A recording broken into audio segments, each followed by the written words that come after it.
लेके हाजिर हाँ भुपिंदर सिंह रैना के लिखे हुए नावल बेनाम रिश्ते की 11वीं किश्त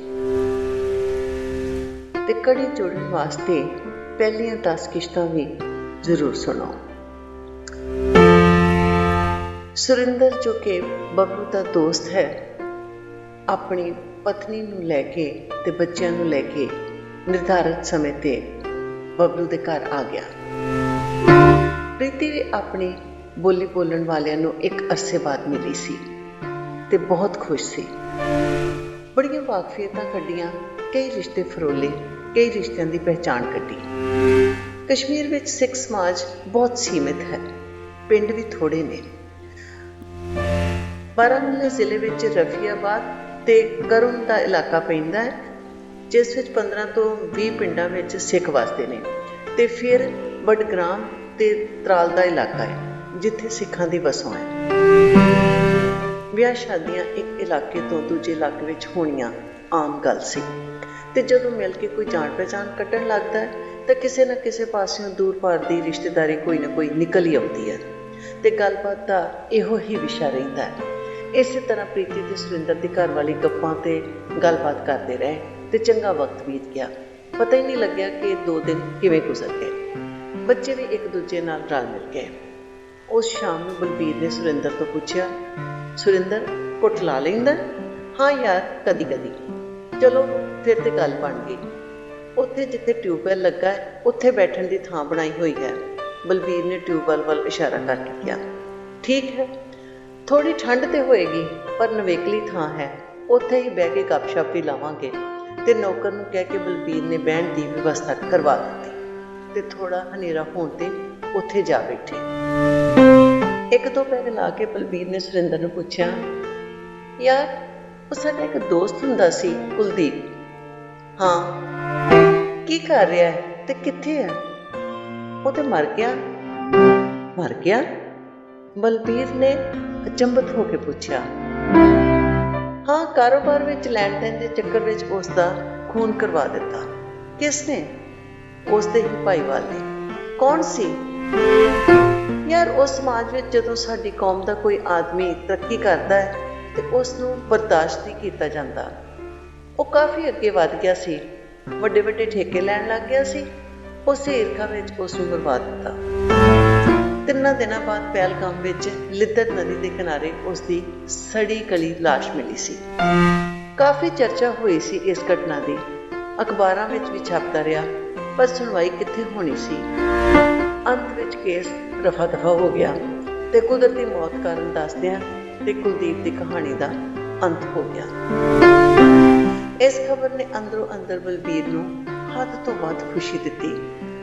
जिस मनुख ने उसकी वास्ती गृहस्थी नूं बर्बाद किया सी, किवें उसकी मौत हुई ते किवें ईश्वर ने उसनूं उसकी करनी का दंड दिता। बलबीर अज बहुत पीनी चाहुंदा सी, पर बच्चों का ख्याल आउंदियां ही उत्थों उठ पे ते पीनी बंद कर दी। रात का खाना खा के सब आराम करन लग पे। बलबीर के अंदर एक खबर प्रीति नूं सुणाउण दी बहुत उत्सुकता सी। लेटदियां उसने प्रीति नूं सुनाया, प्रीति, मैं अपने जीवन की बहुत अद्भुत खबर सुनी है। तू भी सुनेगी तो हैरान हो जाएगी, बहुत खुश हो जाएगी, हद तो वध। की खबर है? ओ हरामजादा कुलदीप सी ना? हाँ, उसका किसी ने कतल कर दिता। कतल कर दिता? हाँ, सुरिंदर ने दस्या। ओ सच्चे पातशाह, तू कमाल कर दिती, मेरे जीवन की सब तो वड्डी ख्वाहिश पूरी कर दिती। उस कुत्ते कमीने ने मेरी जिंदगी बर्बाद की आ। मैं अपनी पहली गलती पिछों सुधरना चाहती सां, घर वसाउणा चाहती सां, एक इज्जतदार जीवन बिताउणा चाहती सां, पर उसने मैनू पतित किया, मेरी अंदर की औरत नूं मार दिता, मेरी होंद नूं मिटा दिता। मैं सारी उम्र उसके वास्ते बद दुआवां करती रही हाँ। मैनू आस सी कि एक दिन मेरी बद दुआ उसनूं जरूर लगेगी ते ओ कुत्ते की मौत मरेगा। मैं अज बहुत खुश हाँ बबलू। अगर ये घटना ना हुई होती तो मैं ਤਨ ਤੇ ਮਨ ਤੋਂ ਤੇਰੀ ਹੀ ਹੁੰਦੀ। ਮੈਨੂੰ ਪ੍ਰਭੂ ਤੇ ਭਰੋਸਾ ਹੈ ਪ੍ਰੀਤੀ, ਜਿਹੜਾ ਮੇਰੇ ਨਾਲ ਬੁਰਾ ਕਰੇਗਾ ਵਾਹਿਗੁਰੂ ਉਸ ਦਾ ਕਦੀ ਭਲਾ ਨਹੀਂ ਕਰੇਗਾ। ਤੇ ਫਿਰ ਉਹ ਸੌਂ ਗਿਆ ਤੇ ਪ੍ਰੀਤੀ ਸਾਰੀ ਰਾਤ ਤੜਫਦੀ ਰਹੀ। ਬਾਰ-ਬਾਰ ਉਹ ਘਟਨਾ ਯਾਦ ਆਉਂਦੀ ਤੇ ਉਸ ਘਟਨਾ ਤੋਂ ਬਾਅਦ ਉਸਦੇ ਜੀਵਨ ਵਿੱਚ ਕੀ ਬੀਤੀ ਸੋਚ-ਸੋਚ ਕੇ ਉਸਦੀ ਆਤਮਾ ਰੋਂਦੀ ਕਰਲਾਉਂਦੀ ਰਹੀ। 2 ਦਿਨ ਰਹਿ ਕੇ ਸੁਰਿੰਦਰ ਚਲਾ ਗਿਆ। ਪ੍ਰੀਤੀ ਤੇ ਬਲਬੀਰ ਨੂੰ ਤਰੋ-ਤਾਜ਼ਾ ਕਰ ਗਿਆ। ਜੋ ਦਰਦ ਉਹਨਾਂ ਦੇ ਦਿਲ ਵਿੱਚ ਇੱਕ ਸੂਲ ਵਾਂਗ ਚੁਭਿਆ ਹੋਇਆ ਸੀ, ਉਸ ਦੀ ਪੀੜਾ ਦਾ ਅੰਤ ਹੋ ਗਿਆ। ਕੁਲਦੀਪ ਦੀ ਮੌਤ ਦੀ ਖਬਰ ਸੁਣ ਕੇ ਪ੍ਰੀਤੀ ਦੇ ਅੰਦਰ ਵੀ ਕੁਝ ਚੇਤਨਾ ਜਾਗੀ। ਉਸ ਨੂੰ ਅਹਿਸਾਸ ਹੋਇਆ ਕਿ ਉਸਨੇ ਜੀਵਨ ਵਿੱਚ ਗਲਤੀ ਕੀਤੀ, ਜਲਦਬਾਜ਼ੀ ਕੀਤੀ ਤੇ ਫਿਆਜ਼ ਕੋਲ ਚਲੀ ਗਈ। ਜੋ ਹੋਣਾ ਸੀ ਹੋ ਗਿਆ ਸੀ, ਹੁਣ ਕੀ ਕੀਤਾ ਜਾ ਸਕਦਾ ਹੈ। ਉਹ ਮਹਿਸੂਸ ਕਰ ਰਹੀ ਸੀ ਕਿ ਬਲਬੀਰ ਨਾਲ ਮੈਂ ਚੰਗਾ ਨਹੀਂ ਕੀਤਾ, ਇਸ ਨਾਲ ਵਿਸ਼ਵਾਸਘਾਤ ਹੋਇਆ ਹੈ। ਦੇਵਤਾ ਜੈਸਾ ਪੁਰਸ਼ ਹੈ, ਇਸ ਦੇ ਸਾਹਮਣੇ ਮੈਂ ਦੂਸਰੇ ਪੁਰਸ਼ ਨਾਲ ਸੇਜ ਸਾਂਝੀ ਕੀਤੀ, ਰੰਗ ਰਲੀਆਂ ਮਾਣੀਆਂ ਤੇ ਇਸ ਨੂੰ ਸਭ ਸਿਆ ਤੇ ਭੋਗਿਆ ਉਸ ਕੁਲਦੀਪ ਦੇ ਕਾਰਨ। ਪਰ ਉਹ ਸਭ ਕੁਝ ਸੁਧਾਰਿਆ ਨਹੀਂ ਜਾ ਸਕਦਾ। ਇਸ ਪਛਤਾਵੇ ਦੀ ਅੱਗ ਵਿੱਚ ਸੜਦੀ ਤਪਦੀ ਜ਼ਿੰਦਗੀ ਭਰ ਪ੍ਰੀਤੀ ਦੇ ਮਨ ਵਿੱਚ ਬਲਬੀਰ ਲਈ ਹਮਦਰਦੀ ਤੇ ਇੱਜ਼ਤ ਪੈਦਾ ਹੋਈ। ਚੰਗਾ ਵਰਤਾਵ ਸ਼ੁਰੂ ਕਰ ਦਿੱਤਾ। ਉਸ ਦੇ ਖਾਣ ਪੀਣ ਦਾ ਧਿਆਨ ਰੱਖਦੀ। ਬੱਚਿਆਂ ਨੂੰ ਤਾਂ ਜਾਨ ਤੋਂ ਵੱਧ ਪਿਆਰ ਕਰਦੀ ਸੀ, ਜਿਵੇਂ ਹਰ ਮਾਂ ਕਰਦੀ ਹੀ ਹੈ। ਪਰ ਅਸਲ ਵਿੱਚ ਦੋਨੋਂ ਬੱਚੇ ਫਿਆਜ਼ ਦੇ ਸਨ। ਪ੍ਰੀਤੀ ਤੇ ਫਿਆਜ਼ ਦੋਨੋਂ ਜਾਣਦੇ ਸਨ। ਜਦੋਂ ਵੀ ਫਿਆਜ਼ ਆਉਂਦਾ ਸੀ, ਬੱਚੇ ਉਸ ਦੇ ਆਲੇ ਦੁਆਲੇ ਹੋ ਜਾਂਦੇ, ਉਸ ਦੀ ਛਾਤੀ ਤੇ ਚੜ ਜਾਂਦੇ, ਲੱਤਾਂ ਨਾਲ ਚਿੰਬੜ ਜਾਂਦੇ, ਉਸ ਦੇ ਹੱਥੋਂ ਰੋਟੀ ਖਾਂਦੇ, ਤੋਤਲੀਆਂ ਗੱਲਾਂ ਕਰਦੇ। ਬਲਬੀਰ ਸਭ ਵੇਖਦਾ ਪਰ ਚੁੱਪ ਰਹਿੰਦਾ। ਚੁੱਪ ਰਹਿਣਾ ਤੇ ਉਸਨੇ ਆਪਣਾ ਸੁਭਾਅ ਬਣਾ ਲਿਆ ਸੀ। ਬਹੁਤ ਈਰਸ਼ਾ ਹੁੰਦੀ ਪਰ ਮਨ ਨੂੰ ਸਮਝਾ ਲੈਂਦਾ, ਕੋਈ ਗੱਲ ਨਹੀਂ, 1-2 ਦਿਨਾਂ ਵਿੱਚ ਤਾਂ ਚਲਾ ਹੀ ਜਾਵੇਗਾ। ਬੱਚੇ ਤੇ ਸਭ ਨੂੰ ਪਿਆਰੇ ਲੱਗਦੇ ਨੇ, 2 ਦਿਨ ਹੱਸ ਖੇਡ ਲਏਗਾ ਤਾਂ ਕੀ ਫਰਕ ਪੈਂਦਾ ਹੈ। ਪ੍ਰੀਤੀ ਦੇ ਮਨ ਵਿੱਚ ਕਈ ਵਾਰੀ ਆਇਆ ਕਿ ਉਹ ਬਲਬੀਰ ਨੂੰ ਸੱਚ ਦੱਸ ਹੀ ਦਵੇ ਕਿ ਇਹ ਬੱਚੇ ਉਸਦੇ ਨਹੀਂ ਫਿਆਜ਼ ਦੇ ਹਨ। ਪਰ ਉਸ ਨੂੰ ਡਰ ਸੀ ਕਿ ਜਿਵੇਂ ਇਹ ਹੁਣ ਬੱਚਿਆਂ ਨਾਲ ਪਿਆਰ ਕਰਦਾ ਹੈ, ਉਹਨਾਂ ਦਾ ਖਿਆਲ ਕਰਦਾ ਹੈ, ਸਵੇਰੇ ਸ਼ਾਮ ਸਕੂਲ ਛੱਡ ਕੇ ਲੈ ਕੇ ਆਉਂਦਾ ਹੈ, ਆਪ ਹੀ ਪੜ੍ਹਾਉਂਦਾ ਤੇ ਖਿਡਾਉਂਦਾ ਹੈ, ਆਪਣੇ ਕੋਲ ਸੁਰਵਾਉਂਦਾ ਹੈ, ਸਭ ਬੰਦ ਕਰ ਦੇਵੇਗਾ। ਬੱਚਿਆਂ ਨਾਲ ਨਫ਼ਰਤ ਕਰਨੀ ਸ਼ੁਰੂ ਕਰ ਦੇਵੇਗਾ। ਆਪਣੀ ਮਰਦਾਨਗੀ ਤੇ ਭਰੋਸਾ ਖਤਮ ਹੋ ਜਾਵੇਗਾ। ਚੰਗਾ ਹੈ ਇਸੇ ਭਰਮ ਵਿੱਚ ਰਹੇ ਤੇ ਬੱਚਿਆਂ ਨੂੰ ਆਪਣਾ ਖੂਨ ਹੀ ਸਮਝੇ। ਇੱਕ ਦਿਨ ਫਿਆਜ਼ ਫਿਰ ਆਇਆ। ਹੁਣ ਬਲਬੀਰ ਨੂੰ ਬਿਲਕੁਲ ਚੰਗਾ ਨਹੀਂ ਸੀ ਲੱਗਿਆ, ਪਰ ਪ੍ਰੀਤੀ ਉਸ ਨੂੰ ਵੇਖ ਕੇ ਫਿਰ ਖਿਲ ਗਈ। ਭਾਵੇਂ ਥੋੜੀ ਝਿਜਕ ਵੀ ਕੀਤੀ, ਪਰ ਇੰਨਾ ਕੁਝ ਹੋਣ ਤੋਂ ਬਾਅਦ ਕਿਵੇਂ ਮੂੰਹ ਮੋੜ ਸਕਦੀ ਸੀ। ਬਿਠਾਇਆ ਤੇ ਢੇਰ ਸਾਰੀਆਂ ਗੱਲਾਂ ਕੀਤੀਆਂ। इतनी देर के बाद आए हो, क्या मेरी और बच्चों की याद नहीं आई? याद तो आती है पर बहुत मशगूल हूँ, वक्त नहीं मिलता। घर में भी बीवी बच्चे हैं, उनका भी ख्याल रखना पड़ता है। हाँ वो तो सही है, यहाँ कौन से तुम्हारे बीवी बच्चे हैं? व्यंग नाल कहा प्रीति ने। यहाँ तो मेरी जान रहती है, फियाज बोलिया। इसलिए जान से इतनी देर के बाद मिलने आए हो? प्रीति ने फिर चुटकी ली। मजबूरी है, याद तो तुम्हारी हमेशा आती है, दूर का मामला है, कारोबार भी सब खुद को देखना पड़ता है जब से अब्बा जी फौत हुए हैं। चलो ठीक है, इतना शुक्र है कि तुम आ गए हो, अब तो बच्चे भी बड़े हो रहे हैं। तुम और तुम्हारा खावन देखभाल तो कर ही रहे हैं। हाँ पर मुझे डर लगता है कहीं बलबीर को पता ना लग जाए, सब खत्म हो जाएगा, प्रीति कह रही सी।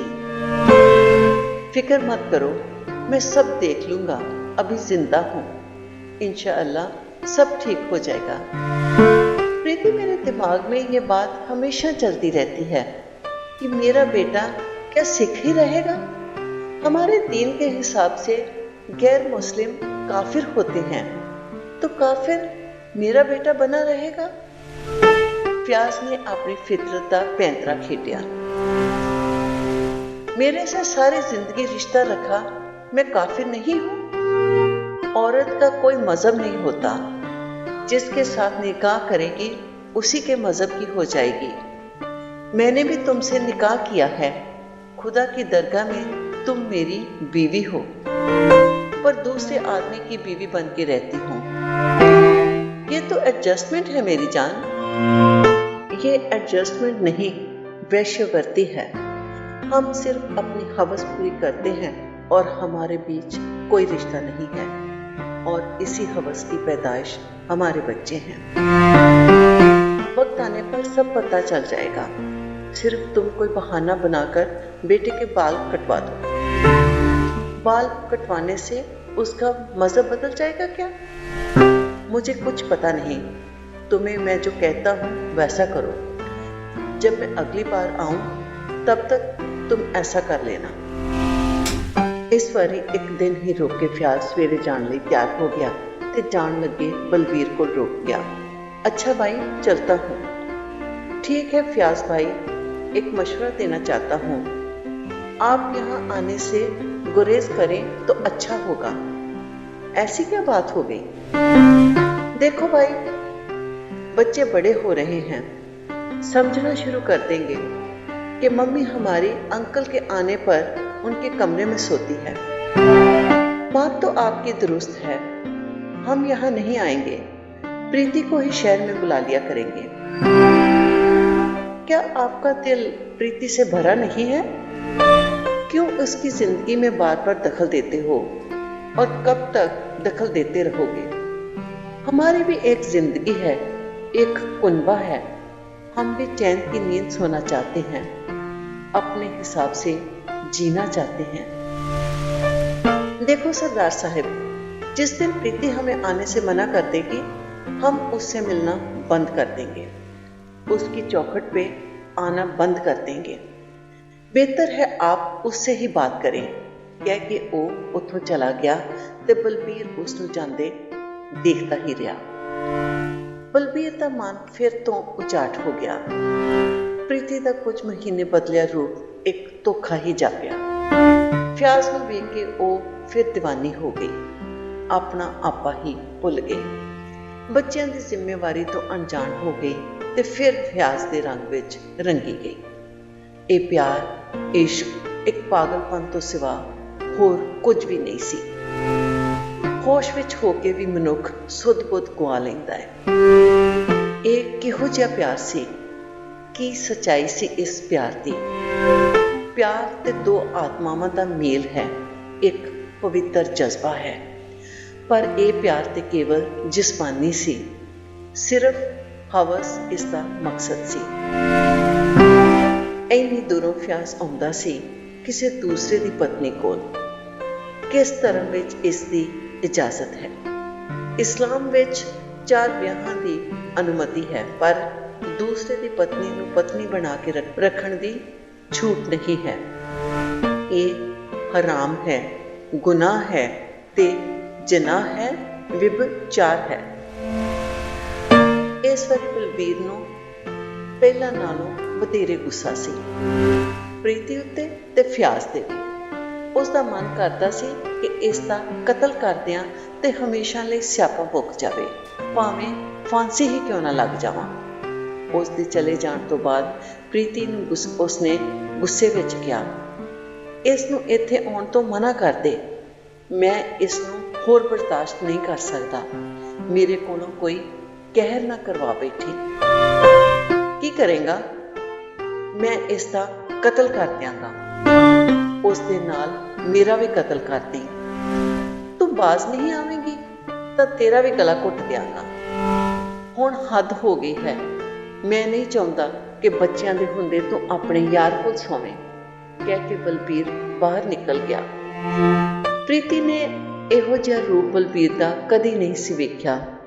फिर इसे तरह कुछ दिन, कुछ हफ्ते, कुछ महीने बीत गए। बलबीर ने प्रीति नाल बिल्कुल ही गल करनी छड़ दी। प्रीति नूं फिकर लग गया कि वह कुछ कर ना बैठे ते किते नवीं मुसीबत ना पै जावे। उसनूं बच्चों की फिक्र हो रही सी। ਕਿ ਕੁਝ ਹੋ ਗਿਆ ਤਾਂ ਬੱਚਿਆਂ ਦਾ ਕੀ ਕਰੇਗੀ?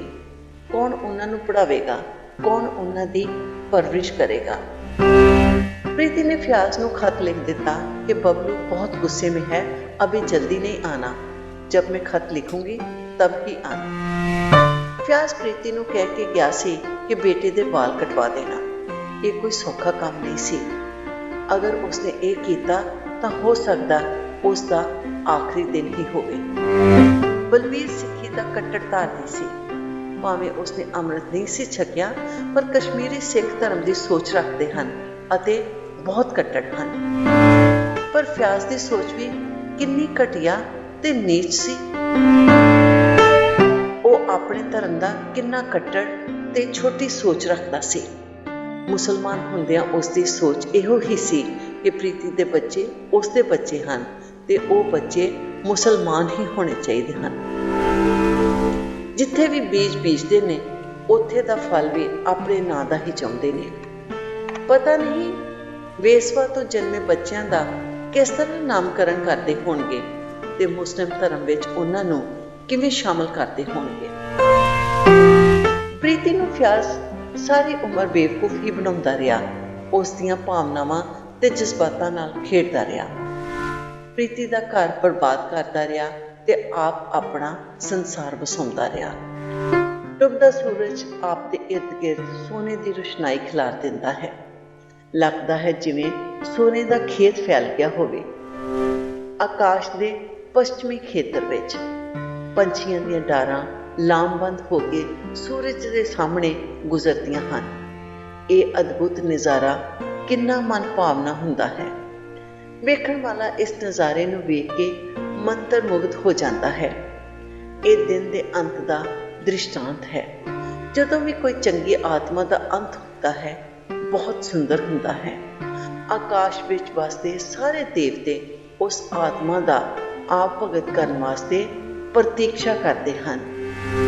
रिश्ते जदों भार बन जाते हैं तो भार चुकण वाले दे मोढे थक जाते हैं ते फिर वो रिश्ते ढह के डिग के अपनी मौत आप मर जाते हैं। दूरियां वध जांदियां हैं ते हौली हौली उन्हां रिश्तियां की पहचान भी खत्म हो जाती है। हुण ते रिश्ते अपने भैण भरावां दे रह गए हैं। अगर विच कोई लालच जां अहम न होवे तां मां दे प्यार नूं खुदगर्जी की कसौटी ते तोलिया जाता है। मां दे नाल भी वितकरा कीता जाता है। मां दे प्यार नूं भी अपनी जिद दे तराजू ते तोलिया जाता है। इहो जी नफरत ते अपमान सह के मां अपनी ही कुख नूं दोष दिंदी है, पर कदी बददुआ नहीं दिंदी। कदी वाहिगुरू तो ये नहीं मंगदी कि मैं इहो जिहे बेटे तो चंगा बांझ ही रहिंदी, ये नहीं कहती, पर अपमान सह लैंदी है। फ्याज नूं प्रीति दे खत मिल जाते सन। वो किसी खत का जवाब नहीं दिंदा। प्रीति ने भावें उसनूं आउण तो मना कीता सी, पर उसनूं डर भी लगदा सी कि किते आ ही न जावे। फिर की होवेगा? बेटे दे केस कटाउणे वो नहीं भुल्ली सी। एक दिन हौसला करके उसने बलबीर नूं कहा, मैं बच्चों नूं लैके शहर जाना चाहती हाँ। शहर की रौनक भी विखा लियावांगी ते कुछ खरीद के भी देंगी। ठीक है, बलबीर ने हामी भरी ते फिर एक दिन बच्चों नूं लैके शहर गई। विचों उसका मकसद कुछ होर सी। वो बेटे अर्श नूं सैलून विच लै गई। बेटे ने पूछा, मम्मा इत्थे की करना है?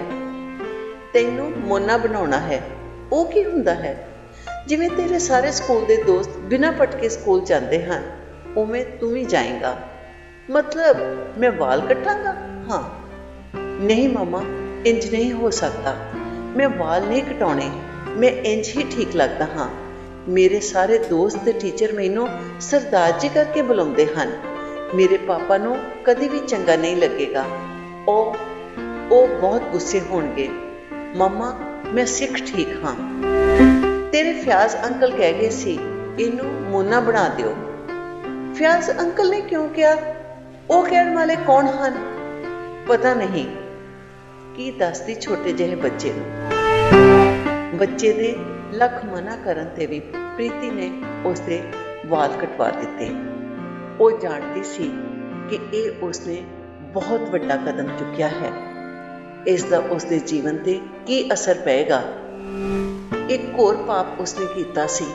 ਉਹ ਆਪਣੇ ਜ਼ਮੀਰ ਤੇ ਇਖਲਾਕ ਤੋਂ ਇੰਨੀ ਗਿਰ ਜਾਏਗੀ, ਅੰਦਾਜ਼ਾ ਨਹੀਂ ਲਗਾਇਆ ਜਾ ਸਕਦਾ। ਕਿਵੇਂ ਬਲਬੀਰ ਦਾ ਸਾਹਮਣਾ ਕਰੇਗੀ? ਕੀ ਜਵਾਬ ਦੇਵੇਗੀ? ਉਸ ਦੀ ਜ਼ਿੰਦਗੀ ਵਿੱਚ ਭੁਚਾਲ ਆ ਜਾਵੇਗਾ। ਉਹ ਸਭ ਲਈ ਤਿਆਰ ਸੀ। ਫੈਸਲਾਕੁੰਨ ਮੋੜ ਤੇ ਪਹੁੰਚ ਗਈ ਸੀ। ਉਸ ਨੂੰ ਵਿਸ਼ਵਾਸ ਸੀ ਕਿ ਉਹ ਬਲਬੀਰ ਨੂੰ ਸਮਝਾ ਲਵੇਗੀ। ਨਹੀਂ ਮੰਨਿਆ ਤੇ ਬੱਚੇ ਲੈ ਕੇ ਉਸ ਦੀ ਜ਼ਿੰਦਗੀ ਵਿੱਚੋਂ ਨਿਕਲ ਜਾਵੇਗੀ। ਕਿੱਥੇ ਜਾਵਾਂਗੀ? ਫਿਆਜ਼ ਕੋਲ ਚਲੀ ਜਾਵਾਂਗੀ। ਅੰਦਰੋਂ ਜਵਾਬ ਆਇਆ ਕਿ ਮੈਨੂੰ ਮੇਰੇ ਬੱਚਿਆਂ ਨਾਲ ਉਹ ਸਵੀਕਾਰ ਕਰੇਗਾ। ਕਿਉਂ ਨਹੀਂ? ਬੱਚੇ ਤੇ ਉਸਦੇ ਹੀ ਹਨ। ਐਸੀ ਸੋਚ ਨਾਲ ਉਸਨੇ ਇਹ ਕਦਮ ਚੁੱਕਿਆ ਸੀ ਤੇ ਸ਼ਾਮ ਹੋਣ ਤੋਂ ਪਹਿਲੇ ਘਰ ਆ ਗਈ। ਬਲਬੀਰ ਬੇਟੇ ਨੂੰ ਵੇਖ ਕੇ ਹੈਰਾਨ ਹੋ ਗਿਆ। ਇੰਜ ਜਾਪਿਆ ਜਿਵੇਂ ਅਸਮਾਨ ਡਿੱਗ ਗਿਆ ਹੋਵੇ, ਧਰਤੀ ਫਟ ਗਈ ਹੋਵੇ। ਉਸ ਦੀਆਂ ਅੱਖਾਂ ਅੱਗੇ ਹਨੇਰਾ ਆ ਗਿਆ, ਸਿਰ ਚਕਰਾ ਗਿਆ। ਦੋਨਾਂ ਹੱਥਾਂ ਨਾਲ ਸਿਰ ਫੜ ਕੇ ਧਰਤੀ ਤੇ ਬੈਠ ਗਿਆ, ਹੱਕਾ ਬੱਕਾ ਤੇ ਨਿਸ਼ਬ, ਜਿਵੇਂ ਗੂੰਗਾ ਹੋ ਗਿਆ ਹੋਵੇ। ਉਸਨੇ ਆਪਣੇ ਵਾਲ ਪੁੱਟੇ, ਕੰਧ ਵਿੱਚ ਕਈ ਵਾਰੀ ਸਿਰ ਮਾਰਿਆ ਤੇ ਬੇਹੋਸ਼ ਹੋ ਕੇ ਧਰਤੀ ਤੇ ਡਿੱਗ ਪਿਆ। ਬੇਟਾ ਭੱਜ ਕੇ ਪਿਤਾ ਦੇ ਗਲੇ ਨਾਲ ਚਿੰਬੜ ਗਿਆ। ਪਾਪਾ ਪਾਪਾ ਕਹਿ ਕੇ ਉਸ ਨੂੰ ਹਿਲਾਉਂਦਾ ਰਿਹਾ, ਪਰ ਪਾਪਾ ਤੇ ਬੇਹੋਸ਼ ਸੀ। ਪ੍ਰੀਤੀ ਨੇ ਵੀ ਹਿਲਜੁਲ ਕੀਤੀ, ਪਰ ਬਲਬੀਰ ਨਹੀਂ ਉੱਠਿਆ। ਚਿਹਰੇ ਤੇ ਪਾਣੀ ਦੇ ਛਿੱਟੇ ਮਾਰੇ ਤੇ ਢਾਬੇ ਤੋਂ 2 ਬੰਦੇ ਬੁਲਾ ਕੇ ਉਸ ਨੂੰ ਬਿਸਤਰ ਤੇ ਪਾ ਦਿੱਤਾ ਤੇ ਉਹਨਾਂ ਨੂੰ ਡਾਕਟਰ ਲਿਆਉਣ ਵਾਸਤੇ ਭਜਾਇਆ। ਡਾਕਟਰ ਨੇ ਦੂਰੋਂ ਆਉਣਾ ਸੀ। ਤਦ ਤੱਕ ਬਲਬੀਰ ਨੂੰ ਥੋੜੀ ਹੋਸ਼ ਆ ਗਈ ਸੀ, ਪਰ ਸਿਰਫ ਰੋਈ ਜਾਂਦਾ ਸੀ ਆਪਣੇ ਬੇਟੇ ਨੂੰ ਵੇਖ ਕੇ। ਜਿਵੇਂ ਤਿਵੇਂ ਰਾਤ ਬੀਤੀ। ਪ੍ਰੀਤੀ ਸਾਹਮਣੇ ਨਹੀਂ ਆਈ। ਆਪਣੇ ਕਮਰੇ ਨੂੰ ਅੰਦਰੋਂ ਬੰਦ ਕਰਕੇ ਬੱਚਿਆਂ ਨਾਲ ਅੰਦਰ ਹੀ ਵੜੀ ਰਹੀ। ਉਹ ਡਰੀ ਰਹੀ ਸਾਰੀ ਰਾਤ। ਕੋਈ ਅਣਹੋਣੀ ਦਾ ਅੰਦੇਸ਼ਾ ਸੀ ਉਸ ਨੂੰ। ਬਲਬੀਰ ਦੇ ਮੱਥੇ ਤੇ ਵੀ ਚੋਟ ਲੱਗੀ ਸੀ। ਪੱਟੀ ਤੇ ਦਵਾਈ ਲਗਵਾ ਕੇ ਥੋੜੀ ਰਾਹਤ ਮਿਲੀ। ਸਵੇਰ ਹੋਈ। ਬਲਬੀਰ ਬਿਲਕੁਲ ਸ਼ਾਂਤ ਸੀ। ਉਸਨੇ ਆਪਣੇ ਸਰੀਰ ਤੇ ਹੀ ਗੁੱਸਾ ਕੱਢ ਲਿਆ ਸੀ। ਪ੍ਰੀਤੀ ਨੂੰ ਪੁੱਛਿਆ, ਤੂੰ ਇਹ ਕੀ ਕੀਤਾ? ਕਿਉਂ ਕੀਤਾ? ਤੂੰ ਇਹ ਨਹੀਂ ਜਾਣਦੀ ਕਿ ਅਸੀਂ ਕਸ਼ਮੀਰੀ ਸਿੱਖ ਹਾਂ ਤੇ ਕਦੀ ਕੇਸਾਂ ਦੀ ਬੇਅਦਬੀ ਨਹੀਂ ਹੋਣ ਦਿੰਦੇ। ਬੇਪਤ ਹੋਣ ਤੋਂ ਮਰਨਾ ਚੰਗਾ ਸਮਝਦੇ ਹਾਂ। ਤੂੰ ਮੇਰੇ ਪੁੱਤਰ ਨੂੰ ਬੇਪਤ ਕਰ ਦਿੱਤਾ ਹੈ। ਕਿਉਂ ਕੀਤਾ ਤੂੰ ਇਹ? ਇੰਜ ਕਰਨ ਤੋਂ ਪਹਿਲਾਂ ਮੈਨੂੰ ਪੁੱਛ ਲੈਣਾ ਸੀ। ਮੇਰਾ ਬੇਟਾ ਹੈ, ਉਹ ਤੇਰਾ ਬੇਟਾ ਨਹੀਂ ਹੈ। ਮੇਰਾ ਬੇਟਾ ਨਹੀਂ? ਨਹੀਂ, ਉਹ ਫਿਆਜ਼ ਦਾ ਪੁੱਤਰ ਹੈ। ਫਿਆਜ਼ ਦਾ ਪੁੱਤਰ? ਜਿਵੇਂ ਬਲਬੀਰ ਦੇ ਉੱਤੇ ਕੋਈ ਪਹਾੜ ਡਿੱਗ ਗਿਆ ਹੋਵੇ। ਹਾਂ ਬਬਲੂ, ਦੋਨੋਂ ਬੱਚੇ ਫਿਆਜ਼ ਦੇ ਨੇ ਤੇ ਮੈਂ ਵੀ ਫਿਆਜ਼ ਦੀ ਹਾਂ। ਤੂੰ ਵੀ ਫਿਆਜ਼ ਦੀ ਤੇ ਤੇਰੇ ਬੱਚੇ ਵੀ ਫਿਆਜ਼ ਦੇ। ਫਿਰ ਮੇਰਾ ਕੀ ਹੈ? ਤੇਰਾ ਇਹ ਢਾਬਾ ਹੈ। ਤੂੰ ਮੈਨੂੰ ਸ਼ਰਨ ਦਿੱਤੀ, ਮੇਰੇ ਬੱਚਿਆਂ ਦੀ ਪਰਵਰਿਸ਼ ਕੀਤੀ, ਜਿਸ ਵਾਸਤੇ ਮੈਂ ਤੇਰੀ ਧੰਨਵਾਦੀ ਹਾਂ। ਤੂੰ ਮੇਰੇ ਨਾਲ ਚੰਗਾ ਨਹੀਂ ਕੀਤਾ। ਤੂੰ ਵਿਸ਼ਵਾਸਘਾਤ ਕੀਤਾ ਹੈ। ਮੈਂ ਤੇਰੇ ਲਈ ਕੀ ਨਹੀਂ ਕੀਤਾ? ਤੇਰੀ ਹਰ ਖਾਹਿਸ਼ ਪੂਰੀ ਕੀਤੀ। ਸਾਰੇ ਸੁੱਖ ਤੈਨੂੰ ਦੇਣ ਵਾਸਤੇ ਰਾਤ ਦਿਨ ਇੱਕ ਕੀਤਾ ਤੇ ਤੂੰ ਮੈਨੂੰ ਇਹ ਸਿਲਾ ਦਿੱਤਾ। ਮੇਰੇ ਘਰ ਵਿੱਚ ਰਹਿ ਕੇ ਦੂਜੇ ਦੇ ਬੱਚੇ ਪੈਦਾ ਕਰਦੀ ਰਹੀ ਹੈ। ਤੇਰੇ ਤੋਂ ਨੀਚ ਦੁਨੀਆ ਦੀ ਹੋਰ ਕੋਈ ਔਰਤ ਨਹੀਂ ਹੋਵੇਗੀ। ਤੂੰ ਡੈਣ ਹੈ ਅਤੇ ਡੈਣ ਨੂੰ ਮੈਂ ਆਪਣੇ ਘਰ ਵਿੱਚ ਨਹੀਂ ਰੱਖ ਸਕਦਾ। ਇਹ ਭੁੱਲ ਸੀ ਕਿ ਮੈਂ ਤੈਨੂੰ ਫਿਰ ਅਪਣਾਇਆ। ਤੇਰੀ ਜ਼ਿੰਦਗੀ ਦੀ ਬਦਨਾਮੀ ਨੂੰ ਮੈਂ ਖਤਮ ਕਰਨ ਲਈ ਆਪਣੇ ਅਰਮਾਨਾਂ ਦੀ ਕੁਰਬਾਨੀ ਦਿੱਤੀ। ਫਿਰ ਤੈਨੂੰ ਮਾਨ ਸਨਮਾਨ ਤੇ ਇੱਜ਼ਤ ਦਿੱਤੀ, ਪਰ ਤੂੰ ਇਸ ਯੋਗ ਨਹੀਂ ਸੀ। ਕੁਲਦੀਪ ਨੇ ਤੇਰੇ ਨਾਲ ਚੰਗਾ ਕੀਤਾ ਸੀ। ਤੂੰ ਇਸੇ ਜੋਗੀ ਸੈਂ। ਤੂੰ ਤਵਾਇਫ ਬਣ ਕੇ ਸ੍ਰੀਨਗਰ ਦੀਆਂ ਗਲੀਆਂ ਵਿੱਚ ਆਪਣੀ ਇੱਜ਼ਤ ਵੇਚਦੀ ਰਹਿੰਦੀ ਤੇਰੇ ਲਈ ਇਹੋ ਠੀਕ ਸੀ। ਹੁਣ ਵੀ ਤੂੰ ਇਹੋ ਕਰੇਂਗੀ। ਜਿਸ ਆਦਮੀ ਦੇ ਭਰੋਸੇ ਤੂੰ ਮੈਨੂੰ ਕਿਤੇ ਦਾ ਨਹੀਂ ਛੱਡਿਆ, ਉਹ ਆਦਮੀ ਹੁਣ ਤੇਰੀ ਇੱਜ਼ਤ ਨੂੰ ਸ਼ਰੇਆਮ ਵੇਚੇਗਾ। ਤੂੰ ਜਾਣ ਦੀ ਤਿਆਰੀ ਕਰ ਲੈ। ਤੂੰ ਹੁਣ ਮੇਰੇ ਨਾਲ ਨਹੀਂ ਰਹਿ ਸਕਦੀ। ਉਸ ਨੂੰ ਖਤ ਲਿਖ ਦੇ ਕਿ ਤੈਨੂੰ ਆ ਕੇ ਲੈ ਜਾਵੇ, ਨਹੀਂ ਤਾਂ ਮੈਂ ਤੈਨੂੰ ਘਰੋਂ ਕੱਢ ਦਿਆਂਗਾ। ਮੈਂ ਕਿਸੇ ਦੇ ਬੱਚੇ ਨੂੰ ਆਪਣੇ ਸਾਹਮਣੇ ਨਹੀਂ ਵੇਖ ਸਕਦਾ। ਇਹਨਾਂ ਨੂੰ ਵੇਖ ਕੇ ਮੇਰੇ ਸੀਨੇ ਤੇ ਸੱਪ ਫਿਰਦੇ ਹਨ। ਮੈਨੂੰ ਆਪਣੇ ਆਪ ਤੋਂ ਘਿਰਣਾ ਹੁੰਦੀ ਹੈ ਤੇ ਆਪਣੀ ਮਰਦਾਨਗੀ ਤੇ ਤਰਸ ਆਉਂਦਾ ਹੈ। ਇਹਨਾਂ ਬੱਚਿਆਂ ਨੂੰ ਮੇਰੀਆਂ ਅੱਖਾਂ ਤੋਂ ਦੂਰ ਰੱਖ ਤੇ ਜਲਦੀ ਤੋਂ ਜਲਦੀ ਇੱਥੋਂ ਚਲੀ ਜਾ। ਸਪਸ਼ਟ ਸ਼ਬਦਾਂ ਵਿੱਚ ਬਲਬੀਰ ਨੇ ਆਪਣਾ ਫੈਸਲਾ ਸੁਣਾ ਦਿੱਤਾ ਤੇ ਬਾਹਰ ਚਲਾ ਗਿਆ। ਪ੍ਰੀਤੀ ਨੂੰ ਪਤਾ ਸੀ ਇਹੋ ਹੋਣਾ ਹੈ। ਇਸ ਤੋਂ ਵੀ ਵੱਧ ਹੋਣ ਦੀ ਉਸ ਨੂੰ ਉਮੀਦ ਸੀ, ਪਰ ਬਲਬੀਰ ਹਿੰਸਕ ਨਹੀਂ ਹੋਇਆ, ਆਪਣੇ ਆਪ ਤੇ ਕਾਬੂ ਰੱਖਿਆ। ਹੁਣ ਬੱਚਿਆਂ ਦਾ ਵਿਚਾਰ ਆਉਂਦਿਆਂ ਹੀ ਝੁੰਝਲਾ ਜਾਂਦਾ ਤੇ ਕੋਸ਼ਿਸ਼ ਕਰਕੇ ਐਸੀ ਸੋਚ ਨੂੰ ਤਰਕ ਕਰ ਦਿੰਦਾ। ਫਿਰ ਸ਼ਰਾਬ ਪੀਣੀ ਸ਼ੁਰੂ ਕਰ ਦਿੱਤੀ। ਪ੍ਰੀਤੀ ਕੋਲ ਕੋਈ ਸਫਾਈ ਦੇਣ ਵਾਲੀ ਦਲੀਲ ਨਹੀਂ ਸੀ। ਉਸ ਨੂੰ ਅਹਿਸਾਸ ਹੋਇਆ ਕਿ ਫਿਆਜ਼ ਵਾਲੀ ਗੱਲ ਉਸਨੇ ਜਲਦਬਾਜ਼ੀ ਕੀਤੀ ਹੈ। ਥੋੜੇ ਚਿਰ ਹੋਰ ਰੁਕ ਜਾਣਾ ਸੀ। ਕਿਹੜੀ ਆਫਤ ਆ ਜਾਣੀ ਸੀ, ਉਸ ਨੂੰ ਸਮਝਾ ਵੀ ਸਕਦੀ ਸੀ, ਪਰ ਹੁਣ ਤੇ ਆਫਤ ਆ ਗਈ ਸੀ। ਕਿੰਨੀ ਮਿਹਨਤ ਨਾਲ ਬਲਬੀਰ ਦਾ ਸਾਥ ਦੇ ਕੇ ਆਪਣਾ ਘਰ-ਬਾਰ ਵਸਾਇਆ ਸੀ, ਖੁਸ਼ੀ ਤੇ ਸੁੱਖ ਪਾਇਆ ਸੀ, ਪਰ ਆਪਣੀ ਬੇਵਕੂਫੀ ਨਾਲ ਸਭ ਕੁਝ ਉਸਨੇ ਬਰਬਾਦ ਕਰ ਦਿੱਤਾ। ਇਹੋ ਸੋਚਦੇ ਫਿਆਜ਼ ਦੀ ਉਡੀਕ ਕਰਦੀ ਰਹੀ। ਦਿਨ ਬੀਤੇ, ਹਫ਼ਤੇ ਬੀਤੇ, ਮਹੀਨੇ ਵੀ ਬੀਤ ਗਏ, ਪਰ ਫਿਆਜ਼ ਨਹੀਂ ਆਇਆ। ਕੀ ਪਤਾ ਆਵੇਗਾ ਵੀ ਕਿ ਨਹੀਂ। ਘਰ ਪਰਿਵਾਰ ਦੀ ਸਾਰੀ ਖੁਸ਼ੀ ਖਤਮ ਹੋ ਗਈ ਸੀ। ਬੱਚੇ ਬਲਬੀਰ ਕੋਲ ਜਾਂਦੇ, ਉਹ ਉਹਨਾਂ ਵੱਲ ਵੇਖਦਾ ਵੀ ਨਹੀਂ। ਸਕੂਲ ਛੱਡਣਾ ਵੀ ਉਸਨੇ ਬੰਦ ਕਰ ਦਿੱਤਾ। ਹੁਣ ਬੱਚੇ ਕਿਵੇਂ ਸਕੂਲ ਜਾ ਸਕਦੇ ਸਨ, ਕਿਵੇਂ ਪੜ੍ਹ ਸਕਦੇ ਸਨ? ਪੜ੍ਹਨਗੇ ਨਹੀਂ ਤਾਂ ਕੀ ਕਰਨਗੇ? ਪਤਾ ਨਹੀਂ ਫਿਆਜ਼ ਕਦੋਂ ਆਵੇਗਾ ਤੇ ਸਾਨੂੰ ਨਾਲ ਲੈ ਜਾਵੇਗਾ। ਇਹ ਚਿੰਤਾ ਪ੍ਰੀਤੀ ਨੂੰ ਅੰਦਰੋਂ ਅੰਦਰੇ ਖਾਈ ਜਾਂਦੀ ਸੀ। ਆਖਰ ਇੱਕ ਦਿਨ ਫਿਆਜ਼ ਆ ਗਿਆ। ਪ੍ਰੀਤੀ ਦੀ ਜਾਨ ਵਿੱਚ ਜਾਨ ਆਈ। उसने बलबीर ने पूछा, भाई क्या हो गया? अपनी रखेल से पूछो। बलबीर ने गुस्से में जवाब दिता, क्या मतलब? मतलब भी उसी से पूछो। मुंह एक पासे करके बलबीर ने जवाब दिता ते फिर बोलिया, अंदर चले जाओ, तुम्हारा इंतजार कर रही है कई महीनों से। तुम्हारे साथ जाने का, ले जाओ उसे। फियाज अंदर गया। प्रीति उसके गले लग के फुट फुट के रोन लग पई। मैं बर्बाद हो गई फियाज, मैं लुट गई, मेरा घर तबाह हो गया, मैं अब यहाँ नहीं रह सकती, मेरा ठिकाना बर्बाद हो गया, मेरे बच्चों की जिंदगी बर्बाद हो गई है, मुझे घर से जाने की आखिरी चेतावनी दे दी गई है। मुझे और मेरे बच्चों को बबलू फूटी आंख भी नहीं पाता और देखना भी नहीं चाहता। पिछले 6 महीनों से हम यतीमों की जिंदगी जी रहे हैं। घर में चूल्हा नहीं जलता, कुछ बनता नहीं है, जो ढाबे से आ जाता है उसी पर गुजारा करते हैं। मेरे बच्चों को दूध का घूंट नसीब नहीं होता, बच्चों की पढ़ाई छूट गई है, अब कोई उन्हें स्कूल लेके नहीं जाता। पर यह सब कैसे हुआ? मेरा दिमाग खराब हो गया। तुम्हारे कहने पर मैंने लड़के के बाल कटवा दिए और उसी पर बवाल हो गया।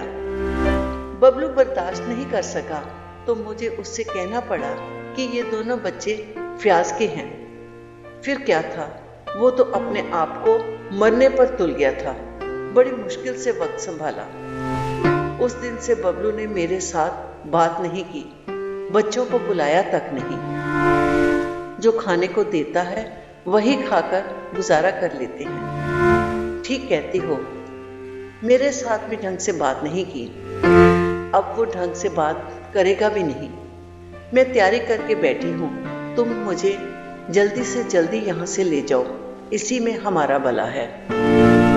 ऐसे जल्दी में कैसे ले जा सकता हूँ? तुम्हारे रहने का इंतजाम करना पड़ेगा, घर लेना पड़ेगा, अपनी बीवी से बात करनी पड़ेगी। तुम्हें बीवी से बात करनी पड़ेगी? तब तक हमारा यहाँ क्या होगा?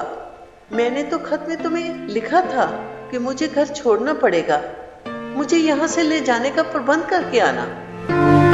मैंने तो कभी सोचा भी नहीं था कि मामला इतना संगीन होगा। फ्याज, मैं यहाँ एक दिन भी नहीं रह सकती। हर रोज आंसुओं के घूंट पीने पड़ते हैं। ठीक है, मैं साथ ले चलता हूँ, कहीं किराए का मकान लेके तुम्हें रख लूंगा। ਇਹ फैसला करके प्रीति ਨੂੰ समान इकट्ठा करने ਲਈ कह दिता ते आप बलबीर को आ गया। बबलू भाई, मेरी वजह से आपको बहुत कष्ट हुआ है। जो होना था सो हो गया, यही तकदीर में लिखा था। मेरे पिता कहते थे, जब किसी औरत के कदम घर की दहलीज लांघ जाते हैं किसी मर्द के लिए, फिर उसे अपनी दहलीज पर वापस नहीं लाना चाहिए। मैंने उनकी बात नहीं मानी और सजा भुगती। अब आप इसको ले जाओ। मेरी दुआ आपके लिए भी है, प्रीति के लिए भी है और आपके बच्चों के लिए भी है। आप सब खुश रहें, बच्चों का ख्याल रखना। मैंने बहुत उम्मीदों से और प्यार से पाला था इन्हें। ਇੰਨੇ ਨੂੰ ਟੈਕਸੀ ਆ ਗਈ ਤੇ ਬੈਠ ਕੇ ਰਵਾਨਾ ਹੋਣ ਲੱਗੇ। ਪ੍ਰੀਤੀ ਤੇ ਬੱਚੇ ਉਸ ਨੂੰ ਵੇਖਦੇ ਰਹੇ। ਦੋਨਾਂ ਬੱਚਿਆਂ ਦੀਆਂ ਅੱਖਾਂ ਭਰੀਆਂ ਹੋਈਆਂ ਸਨ। ਬਬਲੂ ਕੋਲੋਂ ਵੀ ਸਿਆ ਨਾ ਗਿਆ। ਬੱਚਿਆਂ ਨੂੰ ਘੁੱਟ ਕੇ ਜੱਫੀ ਪਾਈ, ਬਹੁਤ ਸਾਰਾ ਪਿਆਰ ਕੀਤਾ ਤੇ ਫੁੱਟ ਫੁੱਟ ਕੇ ਰੋਕਿਆ। ਅੰਤਮ ਸਮੇਂ ਉਸਨੇ ਬੱਚਿਆਂ ਨੂੰ ਆਪਣੇ ਤੋਂ ਦੂਰ ਕੀਤਾ ਸੀ। ਉਸ ਵਾਸਤੇ ਉਹਨੂੰ ਬਹੁਤ ਪਛਤਾਵਾ ਸੀ, ਪਰ ਕੀ ਕਰ ਸਕਦਾ ਸੀ? ਕਿਵੇਂ ਬੱਚਿਆਂ ਨੂੰ ਕੋਲ ਰੱਖ ਸਕਦਾ ਸੀ? ਹੌਲੀ ਹੌਲੀ ਟੈਕਸੀ ਅੱਖਾਂ ਤੋਂ ਓਝਲ ਹੋ ਗਈ ਤੇ ਬਲਬੀਰ ਉੱਥੇ ਹੀ ਬੈਠਾ ਵੇਖਦਾ ਰਹਿ ਗਿਆ। ਹੁਣ ਬਲਬੀਰ ਦਾ ਘਰ ਸੁੰਨਾ ਹੋ ਗਿਆ ਸੀ। ਭਾਵੇਂ ਪਿਛਲੇ 6 ਮਹੀਨੇ ਵਿੱਚ ਉਹ ਕਿਸੇ ਨਾਲ ਬੋਲਿਆ ਨਹੀਂ ਸੀ, ਬੱਚਿਆਂ ਨਾਲ ਪਿਆਰ ਨਹੀਂ ਕੀਤਾ ਸੀ, ਪਰ ਦਿਲ ਵਿੱਚ ਅਹਿਸਾਸ ਤੇ ਸੀ ਕਿ ਸਾਰੇ ਇੱਥੇ ਹੀ ਹਨ, ਘਰ ਵਿੱਚ ਮੌਜੂਦ ਹਨ। ਥੋੜੀ ਜਿਹੀ ਆਹਟ ਨਾਲ ਭੁਲੇਖਾ ਪੈਂਦਾ ਕਿ ਅਰਸ਼, ਉਸ ਦਾ ਬੇਟਾ, ਰਸੋਈ ਵਿੱਚ ਗਿਆ ਹੈ। ਕਦੀ ਜਾਪਦਾ ਉਸ ਦੀ ਬੇਟੀ ਕੁਸਮ ਗੀਟਿਆਂ ਨਾਲ ਖੇਡਦੀ ਹੈ। ਬਾਰ-ਬਾਰ ਕਮਰੇ ਚੋਂ ਨਿਕਲ ਕੇ ਬਾਹਰ ਵੇਖਣ ਜਾਂਦਾ। ਉਸ ਨੂੰ ਆਪਣੇ ਆਪ ਤੇ ਬਹੁਤ ਅਫਸੋਸ ਹੁੰਦਾ ਕਿ ਉਸਨੇ ਬੱਚਿਆਂ ਨਾਲ ਬੋਲਣਾ ਕਿਉਂ ਛੱਡ ਦਿੱਤਾ, ਕਿਉਂ ਪਿਆਰ ਕਰਨਾ ਛੱਡ ਦਿੱਤਾ। ਬੱਚਿਆਂ ਦਾ ਕੀ ਦੋਸ਼ ਸੀ? ਬੱਚੇ ਤੇ ਰੱਬ ਦਾ ਰੂਪ ਹੁੰਦੇ ਨੇ। ਆਪਣੀ ਇਸ ਗਲਤੀ ਦਾ ਹੁਣ ਉਸ ਨੂੰ ਬਹੁਤ ਪਛਤਾਵਾ ਹੁੰਦਾ। ਬੱਚੇ ਸਕੂਲ ਪੜ੍ਹਦੇ ਰਹਿੰਦੇ ਚੰਗਾ ਸੀ। ਘਰ ਵਿੱਚ ਰਹਿ ਕੇ ਵਿਹਲੇ ਹੋ ਗਏ। 6 ਮਹੀਨਿਆਂ ਵਿੱਚ ਕਿੰਨਾ ਕੁਝ ਸਿੱਖ ਲੈਣਾ ਸੀ ਉਹਨਾਂ ਨੇ। ਬੇਟੀ ਦੀਆਂ ਨਜ਼ਰਾਂ ਵਿੱਚ ਤਰਸ ਤੇ ਬੇਬਸੀ ਝਲਕਦੀ ਉਸ ਨੂੰ ਯਾਦ ਆਉਂਦੀ। ਕਿੰਨੀ ਵਾਰੀ ਕੋਸ਼ਿਸ਼ ਕੀਤੀ ਮੇਰੇ ਕੋਲ ਕੁਸਮ ਨੇ ਆਉਣ ਦੀ, ਪਰ ਮੈਂ ਉਸ ਨੂੰ ਨਕਾਰਦਾ ਰਿਹਾ। ਮੈਂ ਬੱਚਿਆਂ ਦੀ ਕੋਈ ਪਰਵਾਹ ਨਹੀਂ ਕੀਤੀ। ਉਸ ਦਾ ਉਹਨੂੰ ਅਫਸੋਸ ਸੀ। ਹੁਣ ਉਹਨਾਂ ਦੀ ਬਹੁਤ ਯਾਦ ਆਉਂਦੀ ਤੇ ਉਸ ਦਾ ਦਿਲ ਭਰ ਆਉਂਦਾ। ਇੱਕ ਸ਼ਾਮ ਨੂੰ ਢਾਬੇ ਦੇ ਸਾਹਮਣੇ ਮੰਜੀ ਤੇ ਬੈਠਾ ਸ਼ਰਾਬ ਪੀ ਰਿਹਾ ਸੀ। ਢਾਬੇ ਤੇ ਉਸ ਸ਼ਾਮ ਕੋਈ ਖਾਸ ਕੰਮ ਵੀ ਨਹੀਂ ਸੀ। ਉਸ ਦਾ ਖਾਸ ਬੰਦਾ ਰਸੋਈਆ ਸੀ। ਕੋਲ ਆ ਕੇ ਬੈਠ ਗਿਆ ਤੇ ਕਿਹਾ, ਪਾਜੀ ਗੁੱਸਾ ਨਾ ਕਰਨਾ, ਮੈਨੂੰ ਤੁਹਾਡੇ ਘਰ ਦੀ ਕੋਈ ਕਹਾਣੀ ਸਮਝ ਨਹੀਂ ਆਈ ਅੱਜ ਤੱਕ। ਇਹ ਬਾਊ ਜਿਸ ਦੇ ਨਾਲ ਬੱਚੇ ਗਏ ਹਨ, ਇਹ ਕੌਣ ਹੈ? ਗਲਾਸੀ ਖਾਲੀ ਕਰਨੇ ਚ ਕਿਹਾ, ਇਹ ਬੱਚਿਆਂ ਦਾ ਪਿਓ ਹੈ। ਬੱਚਿਆਂ ਦਾ ਪਿਓ? ਹਾਂ ਯਾਰਾ, ਇਹ ਮੇਰੀ ਘਰਵਾਲੀ ਦਾ ਆਸ਼ਿਕ ਸੀ। ਇੱਥੇ ਸਿਰਫ ਮੇਰੀ ਘਰਵਾਲੀ ਲਈ ਆਉਂਦਾ ਸੀ। ਮੌਜ ਮਸਤੀ ਕਰਕੇ ਚਲਾ ਜਾਂਦਾ ਸੀ। ਬੱਚੇ ਵੱਡੇ ਹੋ ਗਏ, ਸਕੂਲ ਜਾਣ ਲੱਗ ਗਏ, ਪਰ ਮੈਨੂੰ ਪਤਾ ਹੀ ਨਹੀਂ ਸੀ ਕਿ ਇਹ ਮੇਰੇ ਬੱਚੇ ਹੀ ਨਹੀਂ ਹਨ। ਉਹ ਘਰਵਾਲੀ ਕਾਹਦੀ ਘਰਵਾਲੀ ਸੀ? ਮੇਰੀ ਦੁਸ਼ਮਣ ਸੀ। ਉਸਨੇ ਇੱਕ ਦਿਨ ਦੱਸਿਆ ਕਿ ਇਹ ਮੇਰੇ ਬੱਚੇ ਨਹੀਂ ਹਨ, ਉਹ ਉਸ ਹਰਾਮਜ਼ਾਦੇ ਦੇ ਹਨ। ਆਪੇ ਸਮਝ ਮੇਰੇ ਤੇ ਕੀ ਬੀਤੀ ਹੋਵੇਗੀ। ਬਲਬੀਰ ਨੇ ਫਿਰ ਗਲਾਸੀ ਭਰ ਲਈ। ਤੁਹਾਨੂੰ ਇਹ ਸਭ ਪਤਾ ਸੀ ਤਾਂ ਤੁਸੀਂ ਕੁਝ ਕੀਤਾ ਕਿਉਂ ਨਹੀਂ? ਕੀ ਕਰਤਾ? ਘਰਵਾਲੀ ਨੇ ਫਾਂਸੀ ਚੜਵਾ ਦੇਣਾ ਸੀ। ਤੁਸੀਂ ਇੱਕ ਵਾਰੀ ਮੈਨੂੰ ਇਸ਼ਾਰਾ ਕਰਦੇ ਤਾਂ ਮੈਂ ਠਿਕਾਣੇ ਲਗਵਾ ਦਿੰਦਾ। ਆਪਣੇ ਕੋਲ ਇਹੋ ਜਿਹੇ ਵੀ ਬੰਦੇ ਹਨ। ਕੰਨੋ ਕੰਨੀ ਖਬਰ ਨਹੀਂ ਲੱਗਣੀ ਸੀ ਕਿ ਕੌਣ ਕਾਂਡ ਕਰ ਗਿਆ।